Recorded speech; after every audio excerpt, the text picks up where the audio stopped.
ஓகேவா? எல்லாருக்கும் வணக்கம். நான் உங்கள் அருள்வேல் பேசுகிறேன். ஸோ இப்போ வந்து நாங்கள் வந்து என்னுடைய பிறந்த ஊரான எங்கள் அம்மா பிறந்த ஊரான எட்டயாபுரத்துக்கு வந்திருக்கோம். தூத்துக்குடி மாவட்டத்துக்கு இருக்கக்கூடிய எட்டயாபுரத்துக்கு வந்திருக்கோம்.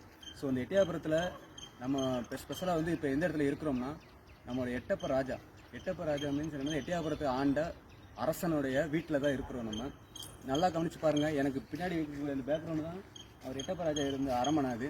ஸோ அவங்க அரண்மனை வந்து அவங்களோட பொலிவு பார்த்தீங்கன்னா இன்னும் வந்து பொலிவு அழகாக தெரியுது உங்களுக்கு, சரிங்களா?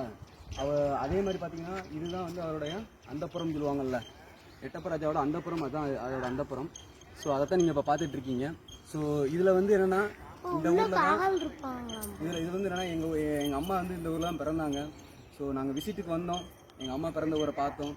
ஸோ ரொம்ப மகிழ்ச்சியாக இருக்குது. இவ்வளோ பெரிய கோட்டையில் வந்து நாங்கள் வந்து நிற்கிறது எவ்வளோ பெரிய அதிசயம்தான். சுற்றி பார்த்தீங்கன்னா நல்லா இந்த குதிரை திடல், அதே மாதிரி பார்த்தீங்கன்னா அங்கே குதிரையில் அந்த இடத்துல கட்டி போட்டிருப்பாங்க. அதே மாதிரி பார்த்தீங்கன்னா இதுதான் இங்கே தேர் இருக்கும். இந்த தேரில் தான் வந்து பல்லக்கில் வந்து ராஜா போகிறது செய்கிறது எல்லாமே வந்து இங்கே தான் நிப்பாட்டுவாங்க உங்களுக்கு. ஸோ நான் இங்கே வந்து எங்கள் அண்ணன் மூலமாக தான் இவ்வளோ விஷயங்கள் தெரிஞ்சுக்கிட்டேன். நான் எங்கள் அண்ணன் இங்கே எட்டயாபுரத்தில் தான் இருக்காங்க. ஸோ மிக்க மகிழ்ச்சி. நானும் என் பையனை வந்தோம். ஸோ என் பையன் பேர் இருக்கான், என் பையன் பேர் அஸ்வந்த். ஸோ என் பையன் வந்தோம். அதுபோக வந்து எங்கள் அண்ணன் வந்து பேச வந்து காட்டுறதுக்காண்டி ஒரு சின்ன வீடியோ கிளிப்பு நல்லா கவனிச்சுக்கோங்க. இதுதான் எங்கள் அண்ணன்.